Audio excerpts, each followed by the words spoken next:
actually, for me, personally, everything started with number 43, right behind Jacob. Number 43 is a sourdough that has been brought back by one of our colleagues. So when in '84 we took the decision to discover the world of sourdough, we hired someone. His name is Paul de Pauw. He's still with us today. And he started to investigate if we could do something with sourdough. And so he started some research, and in '89 he went to San Francisco and he brought a sample back from San Francisco, sourdough. And that was number 43. When I started as a test baker in Puratos, one of my first tasks was to refresh that sourdough. And for me, that was the very first sourdough I saw in my life. I went to one of the better bakery schools in Belgium, and we never learned how to make sourdough. Yeah? It's not instructed. Although that the last years we have a program where we start working together with schools, not later than in August. We had here during 3 days, we had 40 teachers coming to be instructed on what it is sourdough and how to teach it to the students in the school. But that was for me the very first one. And every 2 weeks, I had to take that sourdough from the fridge, feed it with flour, with water, and we had special flour coming from America from that.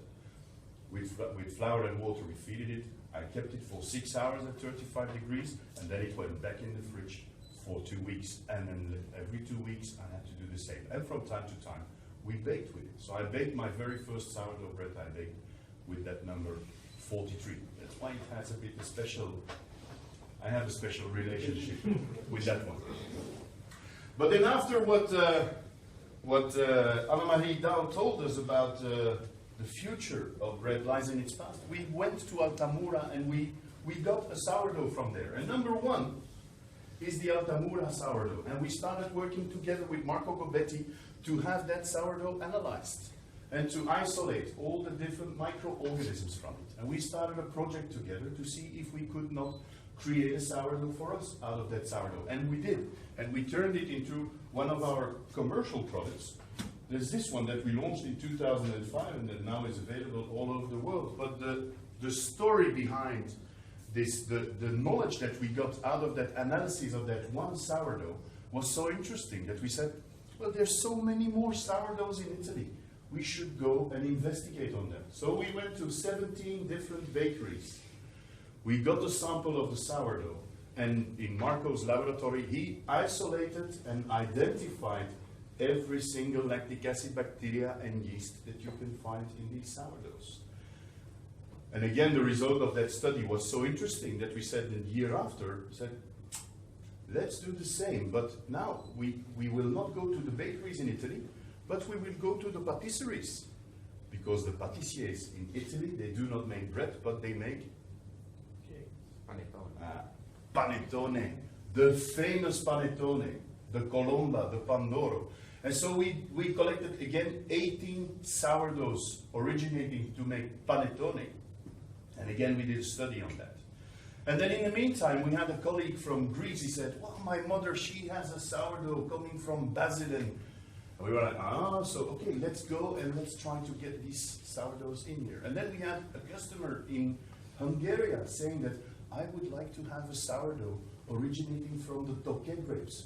So we went to Hungary, we isolated microorganisms from the Tokaj region, and we turned it into a sourdough for that customer, tailor-made. Yeah? And so we had 43 sourdoughs.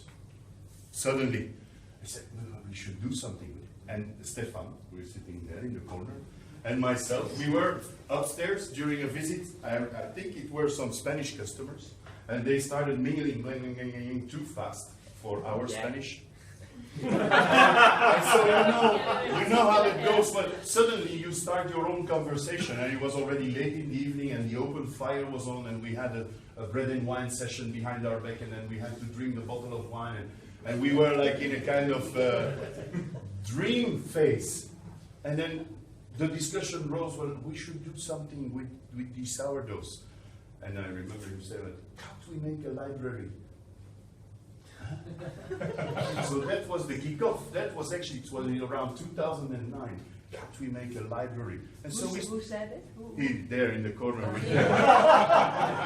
you sure Stefan Capelle, 2P, 2L. Stefan, you sure it's just wine you were drinking? Well, you don't know what was on the fire. Often I wonder if it's just wine. But that's how the idea rose. And then in Puratos, when we want to realize a project, we need to ask for money. Yeah? And so we filled in the file to ask for money to realize the thing. And no answer came. 2010, we filled in the file again. No answer. 2011, no answer. And then in 2012, I invited our chairman of the board, Mr. Van Bel, and he was here because I wanted him to make a bread as a training video for the rest of the people in the company. And if he could make the bread, everybody should be able to do the bread.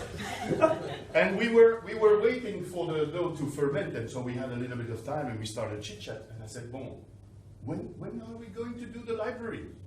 And he was like, can you refresh my mind, Mr. De Smedt? And so I took him in this place. This place was the previous wine cellar where all the wine was stored from the golf club.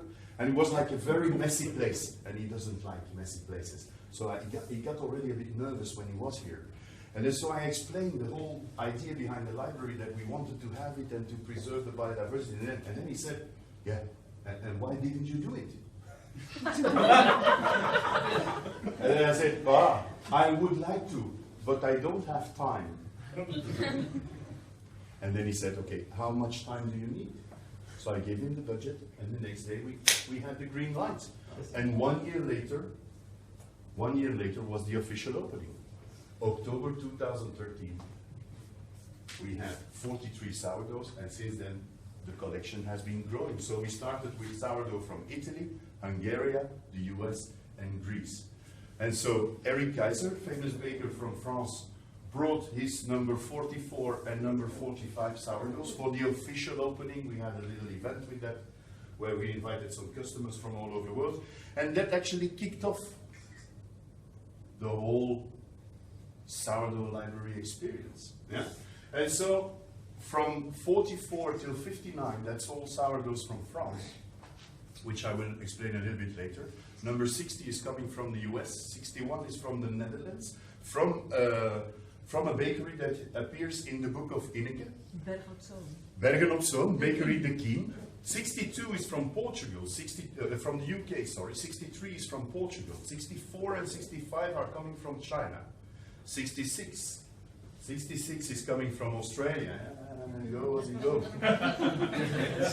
68 is from Portugal again. 69 is again coming from Italy, and that's from a company that we acquired last year, where they have that sourdough already in their possession since 1923.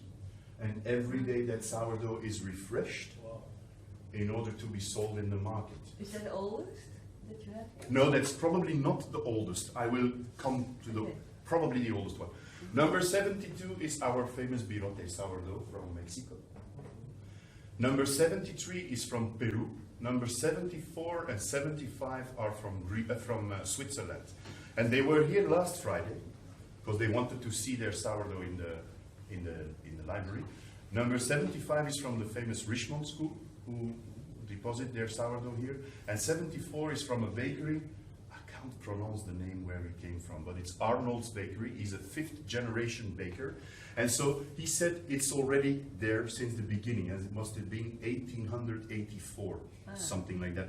And that is probably the first one, although that number 64 from China must be also older than 100 years, but we do not have the original certificate. Yeah. Number 76 is from Denmark. 79 till 84 are from the US, and then the 3 last ones, 85, 86, 87, are coming from Brazil. Yeah? So the collection is growing. Now, what is the whole idea behind the library? It is to preserve the biodiversity, to have conservation or backup of these sourdoughs, but also it's a fantastic way to communicate. So whenever we know that there is a nice sourdough somewhere, we contact the bakery. Or we have bakers who just contact us because they are excited and they say, we want to have our sourdough in the library. We have a checklist, and it's actually a very simple checklist, where it's as simple as we ask, well, where it comes from, what kind of flour is used, but for us the most important is to know, is there a commercial starter culture used to create that sourdough, or is it coming from a spontaneous fermentation? And you see, there is no German sourdoughs here. Although that I believe that Germany is the sourdough country in, I'm looking at you, Manfred, is the sourdough country in the world. I know you move. Anyhow. But because in Germany they do teach children how to make sourdough. Yeah. With rye flour, with water, and with a little sachet of starter culture. And they do that every week again, or every 2 weeks, or every 6 weeks, or once a year. But they always start, sooner or later, they start again from scratch with the commercial starter culture. You have seen the famous video I have on the net. You know, when I open it, it just grows and then it's pulled out. That's how it come from Manfred. It's from Germany. Yeah, but he's in Sweden already. Since 1989. We cannot call that the German sourdough. Eh? It has to come from the German, within the German border. But if you would deposit your sourdough, it would be a Swedish sourdough. Yeah. Maybe the German had such a specific way of making starter, and one, that all the Germans, oh no, it's too hard. Well, they do use the sourdough for a very technical reason, because they make rye bread, and if you make rye bread, you need to know exactly how acid that sourdough is in order to acidify your dough, to be able to have a nice baked rye loaf, and to be able, when you cut the bread afterwards, that the slices do not stick to each other. So for them it's more a technical thing than the real sourdough idea behind of bringing taste. For them it's more like making that the bread can be baked and that it's not sticky when you cut it. Mm-hmm. So the quest is on. Yeah, we are looking already for 3-4 years for a German sourdough, and so far we haven't found one. And every year I have here the school of Ter Groene Poorten, which is a bakery school here in Belgium, and one of the teachers, the girl who organized it, Astrid de Jong, she has German roots, and every year she says, I will find you a German sourdough. But they came already. You can make one. You can start one. Flour. Teresa has a little. I can send you the PDF. You mix water with flour.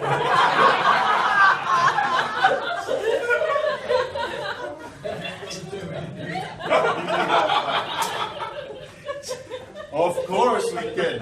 Of course we can. But so no German sourdough for the moment. So that is one of the things that we will accept or reject. I will give another example later why we would not accept the sourdough. And then, once we have taken the decision to accept the sourdough, we need to collect it. For the French sourdoughs, it was very easy. We took our car, we did the Tour de France, we took all these samples, we came back with all these sourdoughs. But if they come from China, Australia, Mexico, Peru, the US, we are not just going there to pick up a sample. Yeah? So then we have the box. We have the box. I will put it on the table, and I will show you what's inside.